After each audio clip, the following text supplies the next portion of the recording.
Okay, welcome. I am Mr. Whyzguy, and as you can see on the screen, we're going to be doing something around the lines of the truth about red meat in real time. And when I mean in real time, I mean literally in real time. We're going to be doing some research. The reason I am doing the truth about red meat is because there's a bunch of misconceptions that are just okay. It's mostly because my friend was talking about how red meat is so bad for you and stuff like that, and I'm like, you're not wrong. You got very heavily processed red meat, and then you're like, nope, you don't touch that. Please don't touch that. And then you got the red meat that's grass-fed, the red meat that's non-GMO, all that extra stuff, take out all that extra processing, and it's just good. Like, the less you process the meat, the more nutrients it keeps, and the healthier it is. It's actually, meat is very, and specifically red meat, is very nutrient rich in lots of vitamins and minerals. And don't take my word for it. That's why we're going to be doing the truth about this. So maybe I'm wrong. I don't know. So I guess the first thing we're going to do. So what I like to do is since I think it's not that bad, I'm going to try and put the opposite of what I think into Google search. So I'm going to put, is red meat bad? The power of voice to text. All right, eating too much red meat. You don't want to be in your confirmation bias. You want to get out of that. So you do the opposite of what you're thinking. So let's see. Maybe there's something. Maybe they do have something about, because I'm trying to prove myself wrong here. So maybe they do have something that I need to figure out. How often should you eat red meat? I don't really care about that. Be aware of high cooking temperatures. Okay. When cooking meat, this is something interesting. Beware of high cooking temperatures. I did not know this, so we're learning stuff today. When cooking red meat, avoid burning it. Cooking red meat or even poultry, fish at high temperatures can generate hydrocarbons. Oh, you son of a... I know because I know that there's an issue. There's this whole hydrocarbons. All right, I'm about to debunk this right now. I can't believe they're throwing this with red meat. This is such a trick. This is so... Okay, so the hydrocarbons that you're talking about... Hold up. Let me just do this for a second. This type of Let me just read more. Let me read more. Maybe I'm just overshooting this. All right, so... Wait, no. Why did I do that? Having the potential to cause cancer. That is... For such a big word, that is such an easy, having the potential to cause cancer. The potential. Okay. All right. Cancer is a very complicated thing, and I'm not going to dive into it. So I'll accept that for now. Hydrocarbons that can be carcinogenic and have been linked to stomach cancer, says Dr. I just hate the fact that they're putting red meat into this. And then they add even poultry and fish at high temperatures can generate hydrocarbons. It's because it's not the fish or the meat. Meats cooked at very high temperatures can cause problems. Researchers have found that high consumption of... Obviously, well done is okay. And then you add the fried, and then you add fried. Fried is the main reason why things are very carcinogenic these days. Okay, so I'm gonna do some actual confirmation bias type stuff and figure it out. So it seems like what we have so far is that we have red meat... you see how they put well done or red meat and then combine it with other things that are known to be unhealthy, and then say that all that is actually unhealthy when it's specific things that you got to look for that's really good and nutrient rich. Okay, so there we go. So Mayo Clinic Q&A, eating processed red meats, what are the health risks? Okay, so red meat, especially when it's been processed. I like this. Especially when it has been processed. All right, so let's figure out, what is processed meat? According to Wikipedia, processed meat is considered to be any meat which has been modified in order to either improve its taste or to extend its shelf life. They include deli meats. See, deli meats is a very... You think when you go to Subway, you go to deli meats and you're like, oh, you're eating something healthy. Nah, that's been processed. That is something that I will definitely put in. Bacon and hot dogs. Hot dogs are gross. Bacon, not so much. Bacon is just... it's just pork. You're just cutting pork. Eating... or maybe I'm wrong about that. Let's actually figure that out. How is bacon made? Most bacon today is cured through wet curing. Traditional curing ingredients like salt, sugar, sodium nitrate, and sodium nitrate is just salt. It's very high in sodium. Potentially other chemicals. Potentially. I like how they put potentially other chemicals or seasonings are mixed to create in brine. The bacon is either placed in the brine to soak or, more commonly, is injected with the brine. Okay. So I did not know that. So I want to know specifics, right? What inside bacon is bad for you? According to MedicineNet, one of the biggest risks of bacon is associated with two preservatives, nitrates and nitrites, that can form cancer-causing compounds. In addition to increasing your risk of colon and stomach cancer, eating processed meat increases your risk of prostate cancer, pancreatic cancer, and dying from all types of cancer. They said so many cancer in this. But okay, so nitrates and nitrite. All right, sodium nitrite. Okay, so it's the sodium. All right, so they said something about specifically the nitrates and nitrates and nitrites. Two preservatives. Okay. So it's the preservatives that they put into the thing that's causing the cancer. It's not the bacon itself. So if you can get bacon without preservatives, you avoid the risks. There you go. Okay, so cool. Let's actually get more confirmation. All right, let's see what this is, because we just scrolled down and a lot of it just kept saying that bacon is bad, bacon is bad, bacon is bad. So let's just see what this says. And this is from, I don't know what this is. Nutritionist says bacon is good for you. All right, so obviously you got to be skeptical about this. So what are they talking about specifically? Oh yeah, and the reason why I ended up looking up bacon is because this stuff is so good. It's because I like it. I like bacon, so I kind of wanted to know if it really is like what specifically in it, so I can just remove that from the bacon and then I'll have my bacon. Okay, so don't give me some sort of story or I just want the facts. Oh, bacon the bad. Okay, so there we go. Those who establish bacon. Okay, so we obviously know that the person who's the guy that made this is biased for bacon. So we're gonna see what this guy actually thinks about the bad, because obviously he's gonna have lots of good things to say about it. But let's see, what does he actually say? Because he likes bacon, but what does he actually think? It's high in salt. Yes, which is believed to be bad for blood pressure. It's high in saturated fat, which is believed by some to be bad for your cholesterol and arteries. Nitrates. These are believed to be carcinogenic. Heterocyclic. The frick is that? Heterocyclic compound. Oh, referring to an organic compound forming a ring made up of carbon atoms. Oh, so it's an amino acid. Okay, so studies show that salt is not bad for your health when balanced with potassium. Oh yeah, obviously. So fix that issue with some potassium. Oh, okay.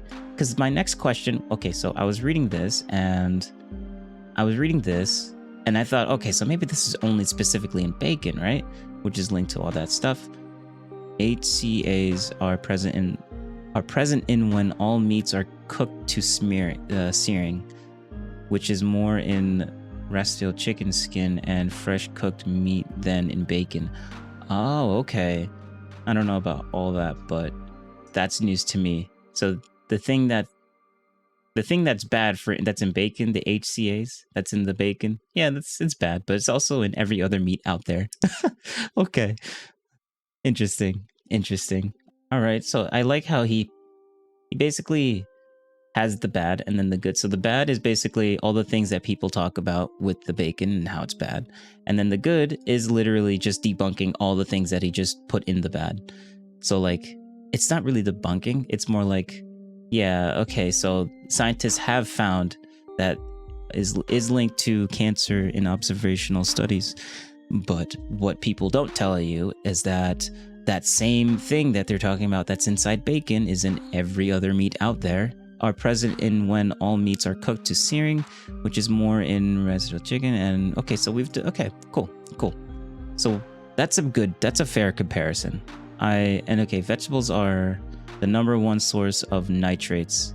In fact, okay, so I'm learning some new stuff today. Vegetables are the #1 source of nitrates. In fact, naturally cured bacon is cured with nitrates extracted from celery. So wait, aren't preservatives bad for you though? Okay, so maybe I should, because like I also think preservatives are bad, but salt is a preservative and we consume salt on a daily basis. So let's figure this out. What is an example of a preservative? Sugar, salt, nitrates, whatever the heck. Okay, and citric acid, potassium. Preservatives are used to prevent stuff from spoiling, but obviously sugar isn't bad for you. Salt is not bad for you. Vinegar is definitely not bad for you. Citric acid is in every kind of fruit out there. It is not bad for you. I don't know about calcium propionate, but calcium itself is not bad. You need it. Calcium is essential to your body, but I don't know about the whatever innate is on the bottom. But yeah, I don't know about all these other big things. I think these other big giant chains of whatever the heck they are, BHA, BHT, TBHQ. I don't know about those. These words are massive. But vinegar is so good. I love vinegar. And if that's a preservative, why not? They should just use, well, the reason they don't use vinegar for everything, to preserve everything, is because it has a very potent taste, and you'll change the flavor of stuff if you use vinegar instead of well, you could use most people use salt. I didn't know sugar was a preservative though. And then nitrates, obviously. According to WebMD, nitrates on their own are not broken down by stomach acid. Instead, your gut biome can break down nitrate into nitrite, which can cause health complications such as an increased risk of cancer. Okay, what are nitrates? Oh, okay, so it's a type of salt. Oh my god, there's too many types of... There's not just... Well, we got sea salt. Sea salt's really good. So maybe I'm not going to go deep dive into different types of salts now. No thank you. But I know sea salt is good, so just look for things that have sea salt in it. Oh, so wait, hold up. So this guy is saying that vegetables are the #1 source of nitrates that has some risk of having cancer. So maybe we should actually figure that one out. Do vegetables have nitrates in it? According to NCBI, vegetables particularly rich in nitrates include green leafy vegetables such as spinach and lettuce, as well as fennel, rocket, radishes, Chinese cabbage, and parsley. So are you going to tell me that spinach is unhealthy now? Because the same thing that's inside pork, the nitrate, is also in spinach. Are vegetable nitrates bad for you? According to Nutri Gardens, yes, vegetables high in nitrates are very safe. In fact, they are a vital component for health and optimizing nitric oxide in the body. Nitric oxide boosters can help promote endurance, oxygen distribution, and overall circulation in the blood. Oh, okay. So nitrates are good? Question mark. Hold up. Nitrates. These are believed to be carcinogenic. Wait, is this the same word? Is this the same word that we're using? Because there's nitrates and nitrides. So let me see. That is the same word. Okay, so this guy's talking about the same exact thing. Nitrates in bacon bad for you? Question mark. According to WebMD, why you should avoid nitrates. Nitrates on their own are not broken down by stomach acid. What? Instead, your gut biome can break down nitrate into nitrite, which can cause health complications such as an increased risk of cancer. Okay. As you can see, you cannot trust Google. So which one is it? Is nitrates bad for you or is nitrates good for you? Like, this is why this pisses me off. Yes, vegetables high in nitrates. Why you should avoid nitrates? Why? What? What is this? What is this? You see why this is so annoyingly complicated. So which one is it? Is it bad for you? Is it good for you? Hold up. I'm gonna go back again. Yes, vegetables high in nitrates are very safe. Are very safe. All right, so this is from the Nutrition Gardens, and this is from webmd.com. So I don't know which one's more legit. What are nitrates and are they bad for your health? This is from eatingwell.com. It's a .com. So take it with whatever grains of salt that you want, or any grains of nitrates as you want. All right, what are nitrates? They're compounds made of nitrogen and oxygen. Most come from plants such as leafy greens, beets. They are also added to processed meats in which... Okay, so this literally is combining the two. All right. So this is probably going to be legit. Oh, okay. All right. So why are... there's the contradiction here. All right, we found it. Potential drawbacks. So why are they a good thing in beets and not bacon? In processed meats produced, nitrates can combine with the proteins. Ah, okay. Can combine with the proteins, amino acids, and form Oh, okay. There we go. So this is what I wanted to hear. There was a whole big contradiction, and we figured it out. Okay, so, well, I'll just read the rest of this. Well, obviously, you didn't have to have that comparison within it. Oh, look at that. It's so bad that it's just as bad as tobacco. Ho, ho, ho. Okay, whatever. Consuming plenty of vitamin C and other antioxidant food can help block the production of nitrogen and offset the potentially of negative. Okay, so you see, this is the solutions that we need to know. We can eat our bacon, we just gotta have vitamin C and antioxidant rich foods with it. Help block production of I'm gonna see, how do we pronounce this? Nitrosamines. Nitrosamines. It sounds like nitrosamite. All right, and offset the potential of negative effects of processed meats.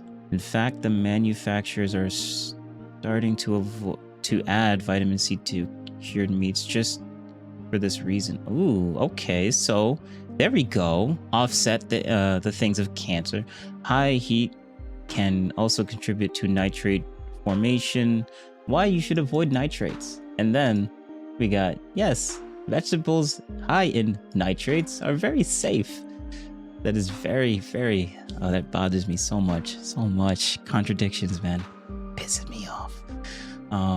But yeah. So what is the main reason red meats are bad for you? According to Scripps Health, eating too much red meat comes with health risks and is not part of a healthy diet, says Stephen Hu, MD, a cardiologist at Scripps Clinic, Carmel Valley. Red meat is high in cholesterol, saturated fats, and sodium. It should be eaten in a limited fashion. Okay, so your liver makes all the cholesterol your body needs. Cool. It makes all the fat that your body needs. All right, let's figure this out. What is cholesterol? A compound of the sterol type found in most body tissues. Cholesterol and its derivatives are important constituents of cell membranes and precursors of other steroid compounds, but a high proportion in the blood of low-density lipoprotein, which transports cholesterol to the tissues, is associated with an increased risk of coronary heart disease. What about cholesterol is bad for you? According to Mayo Clinic, with high cholesterol, you can develop fatty deposits in your blood vessels. Eventually, these deposits grow, making it difficult for enough blood to flow through your arteries. Sometimes, those deposits can break suddenly and form a clot that causes a heart attack or stroke.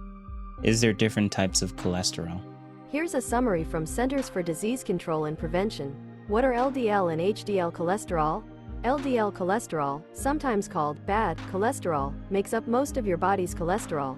And HDL cholesterol, sometimes called good cholesterol, absorbs cholesterol in the blood and carries it back to the liver.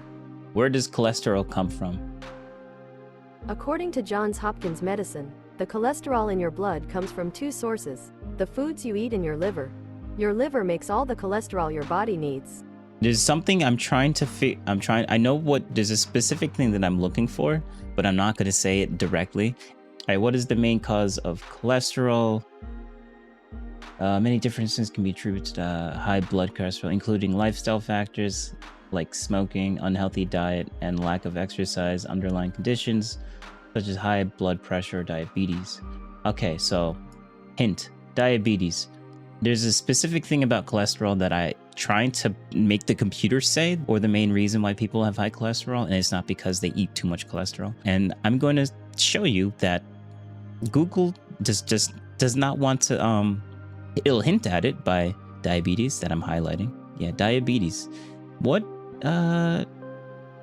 is the thing that causes diabetes? What is there's a main ingredient. Baked goods and sweets. Fried foods. Tropical oils such as palm oil, coconut oil, butter. All right. Cholesterol is literally just fat. So the reason why I say poor diet, and the thing that I was talking about before that I was trying to get Google to put out, so I'm just going to do it right now. And what does your body convert excess sugar into? Fat. According to University of Minnesota School of Public Health, when we consume too much sugar, the excess is converted to fat and stored, says study lead author and PhD student Se-Yun Yi. Oh, look at that. When we consume too much sugar in excess, it's converted to fat. What type of fat does sugar convert into? According to Livestrong, if you eat more sugar than your liver and muscles can store as glycogen, the excess will be converted to fat and deposited into adipose tissue. This process is called lipogenesis. What kind of fat does sugar turn into? Only the liver can deal with fructose. Only the liver. I felt like that was in English for a second. When you consume sugar, 20% of the glucose will go into the liver, but 100% of the fructose. If you overwhelm your liver's capacity, which happens relatively easy, then that extra fruit will get turned into liver fat. Is belly fat caused by sugar? A diet high in added sugars may lead to excess abdominal fat. Well, yeah, obviously, because it turns into fat. No duh. Studies show that added sugar has uniquely harmed effects on metabolic health. Numerous studies have indicated that excess sugar, mostly due to large amounts of fructose, can lead to fat building up around your abdominal liver. It's not telling me what I want it to say, because I know it's true. Excess sugar linked to dangerous heart and abdominal fat. Obviously this is excess sugar, and oh wait, actually, what is excess sugar? How much sugar can your body process per hour? 36 grams or 100 of added sugar per day. Oh, look at that. 36 grams. 9 teaspoons or 36 grams per day. So that means if you break that down for 36 grams per day, and there's 12 days per week. I mean, there's 24 hours per day. Just divide that 36 by 12 and we get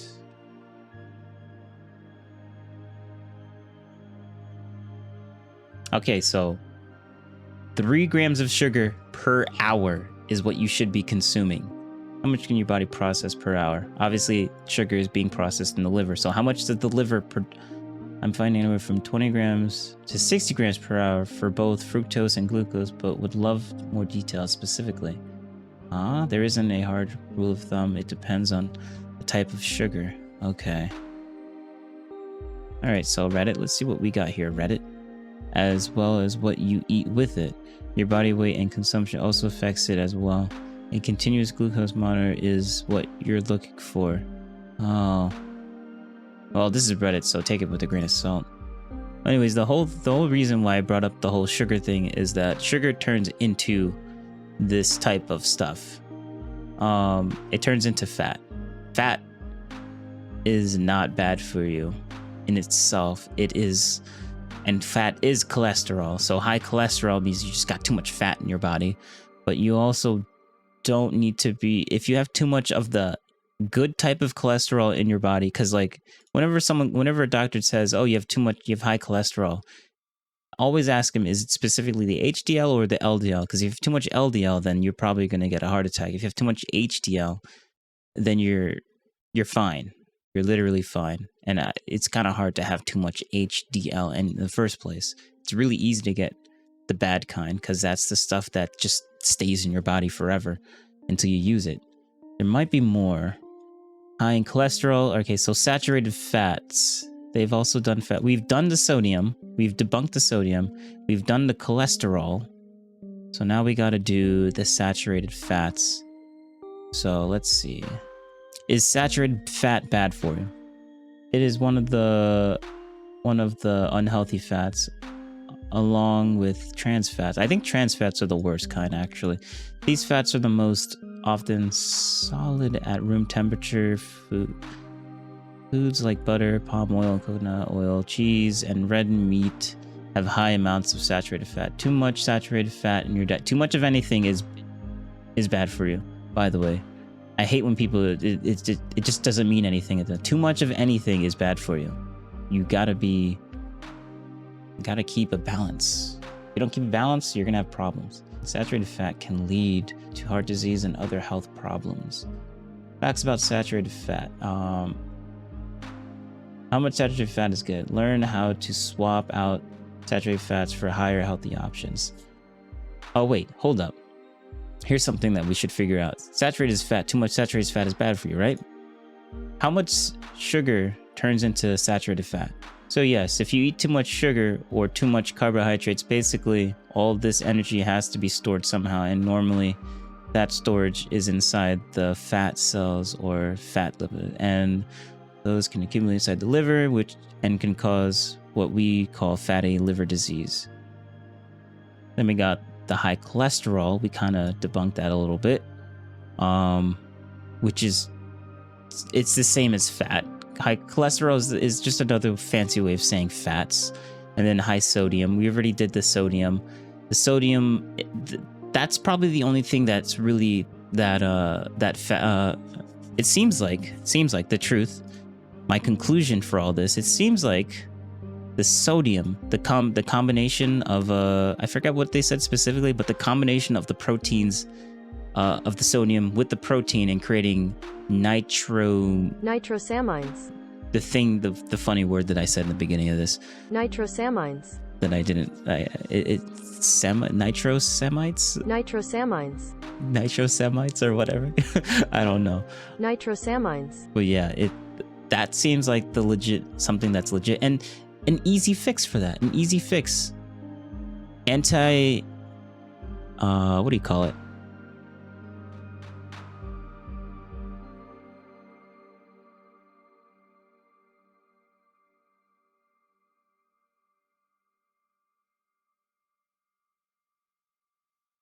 The main reason why this is the conclusion, the conclusion part of the video, and I'm going to summarize basically what we all have. So, too much saturated fat, which leads to heart disease, and it is also linked to eating too much sugar. So, obviously, eating too much of anything is bad for you, so take this with a grain of salt. Nitrates, sodium, get it? Take it with a grain of salt, whatever.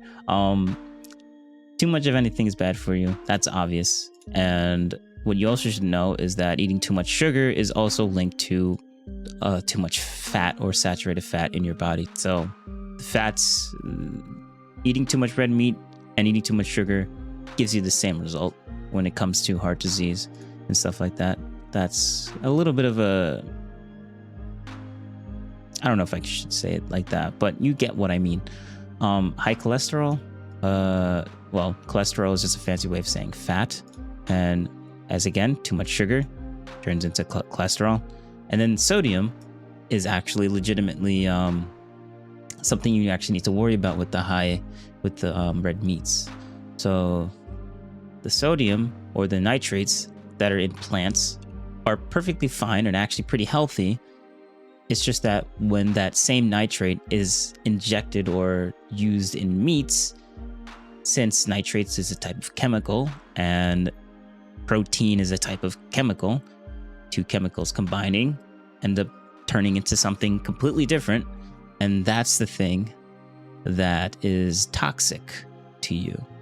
But you can prevent those things from combining within your body if you consume antioxidants, and I forget what was the other thing that they said to consume. Let me figure that out right now. Yes, found it. Okay, so potential drawbacks. Yeah, this was very eye-opening to me. I didn't actually know this. In the process of red meats, nitrates combine with proteins, amino acids, and forms nitrosamines, which have been associated with an increased risk of certain cancers. That's an issue. Consuming plenty of vitamin C and antioxidants will basically, and other antioxidant rich foods can help block the production of nitrosamines, of nitramine. So you can have your bacon, but you just gotta consume these. And it seems like everything else, just lower your sugar. Don't eat too much. Don't consume too much sugar with the fat. Because like if you consume, I guess it's the same. So you're eating the sugars and you're eating the red meats. Just choose one. Have the sugars or have the red meats. You can have them both, just not together. Because them together is basically too much. And you're consuming too much. And when you consume too much, well, that's bad. Unhealthy. Doesn't matter what it is specifically. It's not the red meats, it's the quantity. According to NHS, meats such as chicken, pork, lamb, and beef are all rich in protein. Red meat provides us with iron, zinc, and B vitamins. Meat is one of the main sources of vitamin B12 in the diet. Food hygiene is important when storing, preparing, and cooking meat. So if you're going to avoid red meats, you better make sure you're able to you're consuming all these, or you're getting it from different sources. Just make sure. And obviously you're not going to get the protein, but you can just consume chicken, fried chicken, which is in seed oils. I'm not going to go down the seed oil path. I'll just avoid seed oils, honestly. I'll deep dive into that some other time. But yeah, so that's the basics. Sodium, too much sodium. It's not even the sodium itself. It's what it combines with the amino acids. Okay, so I'm done with this. Hopefully you learned a lot. The truth about red meat in real time. I learned something new today. I hope you guys learned something new today. Leave your stuff in the comments. Maybe I missed something. I've obviously missed something. There's too many things on Google to look up and search up and stuff like that. So what do you guys think? Leave it down in the comments below. And I hope you learned something.